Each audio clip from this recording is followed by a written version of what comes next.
Concorde başka hiçbir uçağa benzemiyor. Şık, lüks ve hepsinden öte hızlı.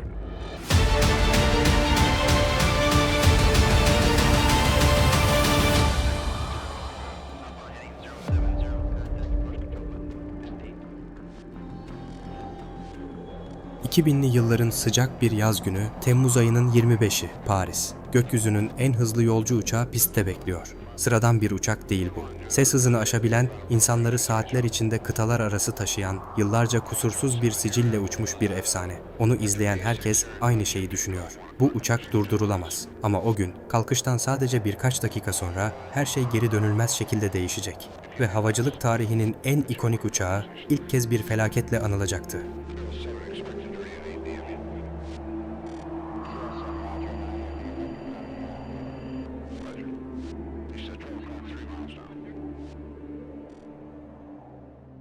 Şu an ekranda gördüğünüz bu uçak size de biraz tuhaf gelmiyor mu? Alıştığımız yolcu uçaklarına pek benzemiyor. Muhtemelen şu an bu nasıl bir uçak diye düşünüyorsunuz. İşte bu Concorde. Gökyüzünün sınırlarını zorlayan, hız konusunda kendi döneminin çok ötesine geçmiş bir uçak. Air France 4590 kazasına geçmeden önce gelin bu efsane uçağı biraz daha yakından tanıyalım. Bu arada videoyu beğenip kanala abone olmayı unutmayın. Bir de merak ediyorum. Bu efsane uçağı daha önce görmüş müydünüz? Yoksa ilk kez mi karşılaşıyorsunuz? Yorumlara yazmayı unutmayın. Concorde hiçbir zaman sıradan bir yolcu uçağı olmadı. 1950'lerin sonunda İngiltere ve Fransa aynı sorunun peşine düştü. Bir yolcu uçağı ses hızını aşabilir miydi? Bu sorunun cevabını bulmak için 1962 yılında tarihi bir anlaşma imzalandı. İngiliz uçak şirketi British Aircraft Corporation ile Fransız aerospasyal güçlerini birleştirdi ve Concorde projesi doğdu. Bu proje yaklaşık 12 yıl sürdü ve o dönem için son derece yüksek bir maliyetle yaklaşık 1,3 milyar sterline mal oldu. Artık bu sadece bir mühendislik çalışması değil, iki ülke için de bir prestij meselesiydi. 2 Mart 1969'da Concorde 001, Fransa'nın Toulouse şehrinden ilk uçuşunu gerçekleştirdi. Ticari uçuşlar ise 21 Ocak 1976'da Londra ve Paris'ten eş zamanlı olarak başladı. Concorde'u eşsiz yapan en önemli özellik hızdı. Sıradan bir yolcu uçağı saatte yaklaşık 850 ile 900 km hızla uçar. Concorde'un seyir hızı ise saatte 2179 kilometreydi. Yani ses hızının 2 katından fazlaydı. Bu sayede Paris-New York arası bir uçuş yaklaşık 3 saat 30 dakika sürerken aynı mesafe normal bir uçakla 7 ya da 8 saat sürüyordu. Yolcular sabah Avrupa'dan kalkıp Amerika'da işlerini halledip aynı gün geri dönebiliyordu. Concorde yalnızca hızlı değil, aynı zamanda çok yüksek irtifada uçuyordu. Normal yolcu uçakları 10 ila 12 bin metre seviyesinde seyrederken Concorde yaklaşık 18.300 metreye yani 60 bin feet'e kadar çıkabiliyordu. Bu yükseklikte gökyüzü daha karanlık görünür ve yolcular dünyanın hafif eğimini fark edebilirdi. Uçağın gücünü ise 4 adet Rolls-Royce Olympus tipi turbojet motor sağlıyordu. Bu motorlar afterburner yani sonradan yakma sistemiyle çalışıyordu. Bu sistem motora ek yakıt vererek kısa süreliğine çok daha yüksek itiş gücü elde edilmesini sağlar. Özellikle kalkışta ve ses duvarı aşılırken kullanılır ancak aynı zamanda çok yüksek bir gürültüye neden olur. Bu gürültü nedeniyle Concorde'un ses hızını aşmasına yalnızca okyanus üzerinde izin veriliyordu. Çünkü sonic boom adı verilen ses patlaması yerde ciddi bir şok dalgası oluşturabiliyordu. Toplam olarak yalnızca 20 Concorde üretildi. Bunun 6'sı geliştirme ve test uçağı olarak kullanıldı. Ticari operasyona giren uçak sayısı ise sadece 14 adetti. Bunları da iki havayolu paylaştı. İngiliz havayolu British Airways ile Fransız havayolu Air France. Bu kadar az üretilmesinin sebebi ekonomiydi. Concorde birkaç istisnası dışında zarara uğratan bir uçaktı. Özellikle Air France, hükümetten sürekli maddi destek alarak bu uçağı operasyonda tuttu. Yakıt tüketimi yüksekti, kapasite düşüktü ve bilet fiyatları son derece pahalıydı. Ama Concorde bir ulusal semboldü. Hem İngiltere hem de Fransa için gökyüzündeki prestijin somut ifadesiydi. Air France, Concorde filosunda toplam 7 uçak işletiyordu. Bu uçaklar ağırlıklı olarak Paris Charles de Gaulle Havalimanı ile New York John F. Kennedy Havalimanı arasında Atlantik üzerindeki transatlantik seferlerde kullanılıyordu. Zaman zaman özel charter uçuşları ve farklı rotalar da yapılıyordu. Ama Concorde'un asıl sahnesi her zaman Atlantik Okyanusu'ydu. Bu filodaki uçaklardan biri ise diğerlerinden biraz daha farklıydı. Filonun en ağır ve en yaşlı Concorde'larından biriydi. Bu uçak ilk uçuşunu 31 Ocak 1975'te Toulouse'dan gerçekleştirdi. Air France filosuna katıldığında Fransa'nın gökyüzündeki simgelerinden biri olarak görülüyordu. Kaza gününe kadar yaklaşık 12.000 saat uçmuş, 4.800'den fazla kalkış ve iniş yapmıştı. Aynı zamanda ilginç bir geçmişi de vardı. 1979 yılında çekilen The Concorde Airport 79 adlı felaket filminde kullanılan gerçek Concorde uçağı da buydu. Yani sadece gökyüzünde değil, sinema dünyasında da kısa bir rolü olmuştu. Kaza öncesinde uçak kapsamlı bir bakımdan geçmişti. 17 ile 21 Temmuz tarihleri arasında planlı bir bakım gerçekleştirildi. Bu süreçte özellikle sol merkez iniş takımında bazı parçalar sökülüp yeniden monte edildi. Bakım tamamlandıktan sonra uçak 21 ile 24 Temmuz arasında 4 başarılı uçuş yaptı ve herhangi bir teknik sorun rapor edilmedi. 25 Temmuz 2000 günü ise bu Concorde aslında aktif görevde değildi. O gün için yedek uçak olarak bekletiliyordu. Ancak filodaki diğer uçakların uygun olmaması nedeniyle planlar değişti ve bu uçak beklenmedik bir şekilde özel bir charter seferi için göreve alındı. Air France 4590 sefer sayılı uçuş sıradan bir transatlantik seferi değildi. Bu uçuş, Alman turizm ve gemi firması Peter Dielman Cruises tarafından kiralanan bir charter seferiydi. Uçaktaki 100 yolcunun büyük çoğunluğu Alman turisti. Onları New York'a götüren şey orada bir gemi yolculuğuna başlamaktı. New York limanında Mess Deutschland adlı yolcu gemisi onları bekliyordu. Gemi, Ekvador'un Manta limanına kadar uzanan 16 gün sürecek bir Karayip yolculuğu için hazırlık yapıyordu. Bu yolcuların çoğu için bu, belki de hayatlarının en lüks tatil organizasyonuydu. Hem süpersonik bir uçuşla Atlantik Okyanusu'nu geçip hem de Karayip'te bir kruvaziyer gemisinde 16 gün geçirmek. Bazıları bunu yıllardır planlamıştı. Yolcular o öğleden sonra Charles de Gaulle havalimanının kapılarından geçerken yüzlerinde heyecan vardı. Bavullar yazlık kıyafetlerle doluydu. Zihinlerinde ise tropikal adalar, gemi güverteleri ve başlayacak olan uzun bir tatil vardı. O gün kokpitte 3 kişilik bir ekip vardı. Kaptan pilot Christian Marty 54 yaşındaydı. 1967'den beri Air France bünyesinde görev yapıyordu ve Concorde'un en deneyimli pilotlarından biriydi. Toplamda yaklaşık 13.500 uçuş saatine sahipti. Sakinliği ve tecrübesiyle tanınan Marty, aynı zamanda tutkulu bir sporcuydu. Uçurtma sörfü alanında öncü isimlerden biri kabul ediliyordu. Hatta bu sporla Atlantik Okyanusu'nu geçen ilk kişi olarak biliniyordu. Gökyüzünde bir pilottu, okyanusta ise bir kaşif. Yardımcı pilot Jean-Marco 50 yaşındaydı. 1971'den bu yana Air France'da görev yapıyordu ve toplamda 10.000'den fazla uçuş saatine sahipti. Bunun yaklaşık 2.700 saatini Concorde'da geçirmişti.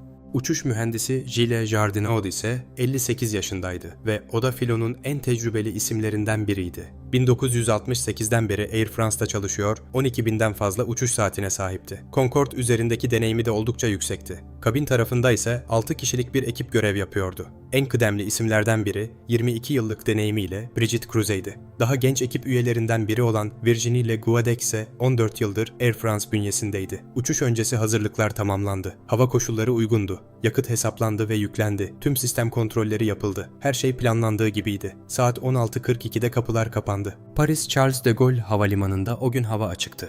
Görüş mesafesi iyiydi. Rüzgar ise normal seviyelerdeydi. Uçuş için herhangi bir olumsuzluk görünmüyordu. Saat 16.42'de kule, Concorde'a kalkış izni verdi. Telsizden gelen mesaj netti. Air France 4590, pist 26 sağ, kalkış serbest. Kokpitte kaptan Christian Marty kısa bir bakış attı. Herkes hazır mı? Ekip onayladı. Motorlar tam güce alındı. Afterburner yani sonradan yakma sistemi devreye girdi. Bu sistem motora ekstra yakıt vererek itiş gücünü kısa süreliğine ciddi şekilde artırır. Concorde pistte hızlanmaya başladı. Uçak yaklaşık 186 ton ağırlığındaydı ve her saniye daha da hızlanıyordu. Kalkışın en kritik anına yaklaşıyorlardı.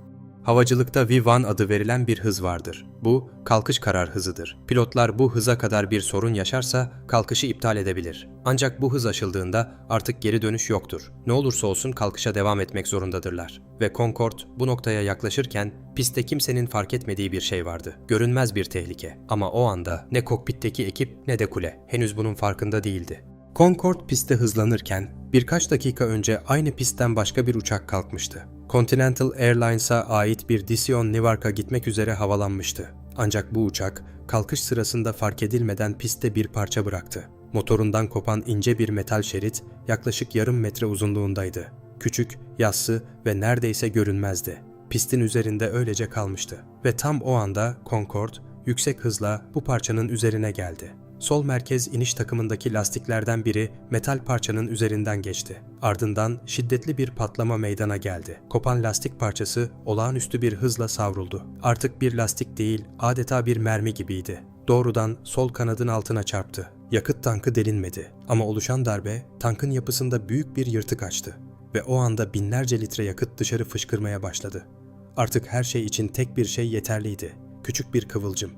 Kuledeki hava trafik kontrolörü başını kaldırdığında Concorde'un sol tarafında yükselen alevleri fark etti. Kalkış yapan bir uçakta böyle bir görüntü normal değildi. Durumu hemen telsizle bildirdi. Aynı anda kokpitte de anormal bir durum yaşanıyordu. Uçak şiddetli bir şekilde titremeye başlamış, göstergelerde uyarılar belirmişti. Motorlardan biri güç kaybediyordu. Ancak uçak artık kalkışın geri dönüşü olmayan noktasını geçmişti. Bu hızda kalkışı iptal etmek mümkün değildi. Concorde pistten ayrıldı ve havalandı. Fakat beklenen performansı göstermiyordu. Normal şartlarda hızla irtifa kazanması gerekirken uçak alçakta kalıyor ve hızlanamıyordu. Sol tarafta çıkan yangın giderek büyüyor, uçağın aerodinamik yapısını olumsuz etkiliyordu. Uçağın iniş takımları da geri toplanamıyordu. Bu durum ciddi bir sürükleme yaratıyor ve uçağın hızlanmasını daha da zorlaştırıyordu. Motorlardan biri tamamen devre dışı kalmış, diğeri ise düzensiz çalışıyordu. Uçak, olması gereken hız ve irtifaya ulaşamadan havada kalmaya çalışıyordu. Kule, diğer pilotlar ve yerdeki tanıklar bu anları izliyordu. Concorde, yaklaşık 60 metre yükseklikte ilerliyor ancak ne yükseliyor ne de hız kazanabiliyordu. Pilotlar en yakın havalimanına yönelerek acil iniş yapmayı planladı. Fakat uçağın kontrolü giderek zorlaşıyordu. Sol kanattaki hasar büyüdükçe denge bozulmaya başladı. Kısa süre sonra uçak yatmaya başladı. Sol kanat aşağı düşerken sağ kanat yukarı kalktı. Bu dengesizlik hızla arttı ve pilotlar uçağın kontrolünü kaybetti. Saat 16.44'te kalkıştan yalnızca 2 dakika sonra Concorde hızla alçalarak Paris yakınlarındaki Gonesse kasabasında bir otelin üzerine düştü. Çarpmanın etkisi çok büyüktü ve sesi kilometrelerce uzaktan duyuldu. İlk ekipler olay yerine birkaç dakika içinde ulaştı. Ama karşılaştıkları tablo müdahale edilebilecek bir durumun çok ötesindeydi. Otel büyük ölçüde çökmüş, uçak tamamen parçalanmıştı. Bölgede yangın devam ediyordu. Uçaktaki 100 yolcu ve 9 mürettebatın tamamı hayatını kaybetti. Otelde bulunan 4 kişi de yaşamını yitirdi. Toplamda 113 kişi hayatını kaybederken 6 kişi yaralı olarak kurtarıldı. Yolcuların büyük bölümü New York üzerinden başlayacak bir kruvaziyer tatili için yola çıkmış Alman turistlerdi. Yaşları 4 ile 87 arasında değişiyordu. Kimisi ilk kez Atlantik Okyanusu'nu geçiyordu, kimisi ise bunu yıllardır yapıyordu. New York'ta ise Mess Deutschland gemisi yolcularını beklemeye devam etti. Kazanın ardından Concorde filosu derhal uçuşlardan çekildi. Önce Air France, ardından British Airways tüm seferlerini durdurdu ve Concorde o gün için gökyüzünden çekildi. Kazanın ardından soruşturmayı Fransa'nın Havacılık Kaza Araştırma Kurumu yürüttü. Sürece Amerika Birleşik Devletleri Federal Havacılık İdaresi de dahil oldu. Kara kutular incelendi, pist detaylı şekilde araştırıldı ve enkaz parçaları tek tek analiz edildi.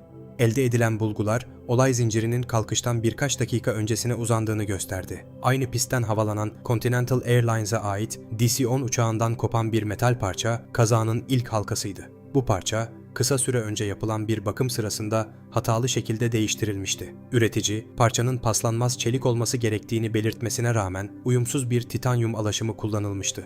Kalkış sırasında kopan bu parça piste düştü ve Concorde'un üzerinden geçtiği ölümcül bir tehlikeye dönüştü. Soruşturma bununla sınırlı kalmadı. Concorde'un sol merkez iniş takımında yapılan bakımda da bir eksiklik tespit edildi. Küçük ama kritik bir bağlantı parçasının doğru şekilde monte edilmemesi, iniş takımının ideal pozisyonda çalışmasını engellemişti. Bu durum, kalkış sonrası takımların tamamen toplanamamasına katkıda bulundu. Bir diğer önemli bulgu ise yakıt tanklarının yapısıyla ilgiliydi. Concorde'un yakıt tankları yüksek enerjili lastik parçalarının oluşturabileceği darbeler için yeterince dayanıklı değildi. O dönemin sertifikasyon standartları böyle bir senaryoyu öngörmüyordu. Sonuç olarak kaza tek bir nedene bağlı değildi. Hatalı bir bakım, eksik bir kontrol ve tasarımsal bir zafiyet aynı anda birleşti. Birden fazla zincir aynı anda kırıldı.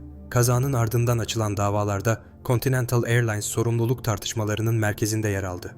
2010 yılında ihmali katkıdan dolayı suçlu bulunsa da bu karar 2012'de temizde bozuldu. Buna rağmen şirket para cezası ödemek zorunda kaldı.